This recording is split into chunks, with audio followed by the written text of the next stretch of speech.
Next up is the long one, made by everyone's favorite Undertale and Deltarune theorist, Jaru. In the classic, Ralsie is Asriel's dust. Now please, no hate on Jaru. I'm not attacking him. I'm just critiquing his theory. That is all. He is just having fun, thinking about the world in an interesting way and outside the box, and I award him for it. That is very fun. He is using the world of Undertale and Deltarune as a canvas, and I say, let him keep painting. But this theory, God, I hate it. It is such a stretch in every imaginable way. Like an Undertale is dead. Here is how the story played out. Several months ago, right before Asriel was about to head off to college, Chris, late at night, went up to the school. Why did they go up there? Well, Chris had seen this really cool video where a man created a super sharp knife out of Jello. And that gave Chris a great idea for a prank.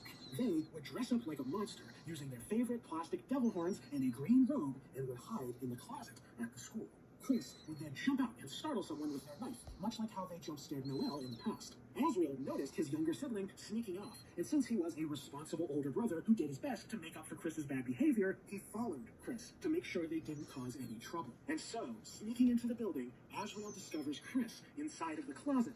Asriel barges in, intending to interrupt whatever prank Chris was performing, only for something terrible to happen. Chris, startled by the sudden appearance of their brother, trips and falls, and in doing so, accidentally stabs their beloved older sibling. Asriel, grievously wounded by Chris's knife, dies in Chris's arms, with his dust scattering across the costume Chris was wearing.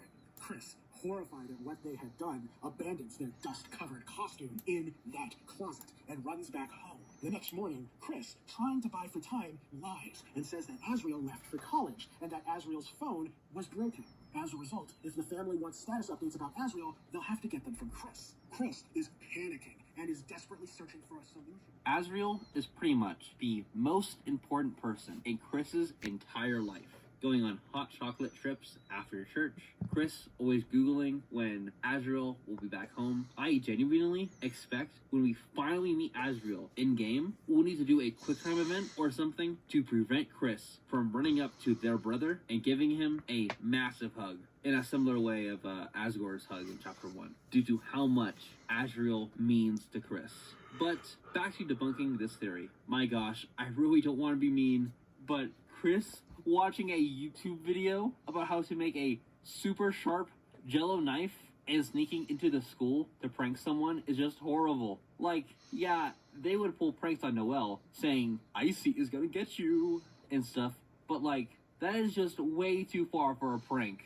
Asriel following Chris to the school, leading to Chris accidentally giving their brother a super lethal stab wound with a Jello knife, and lies to Toriel and Asgore that he went to college, like in the middle of the night, and that Asriel broke his phone, so the only way Toriel and Asgore can get updates on their oldest son is through Chris, is just stupid. I'm sorry, the theory is just so flimsy. Immediately, my first thought is, why doesn't Toriel or Asgore call the school? They're both overly loving parents to a fault. Toriel still walks Chris to class by holding their hand, and in Undertale would constantly check up on you after leaving you alone for 20 seconds in the ruins. Either Toriel or Asgore are not checking in with their beloved oldest son. I just find ridiculous, considering their characterization. Once either of them call the school, they will realize Chris lied to them and will start asking questions. But enough with that. Jaru gets enough crap on his theories, and I don't want to add more to the pile than necessary. Either way, theory busted. My main issue really with all these Asriel theories is, why can't we just let him go to college? While I'm already saying stuff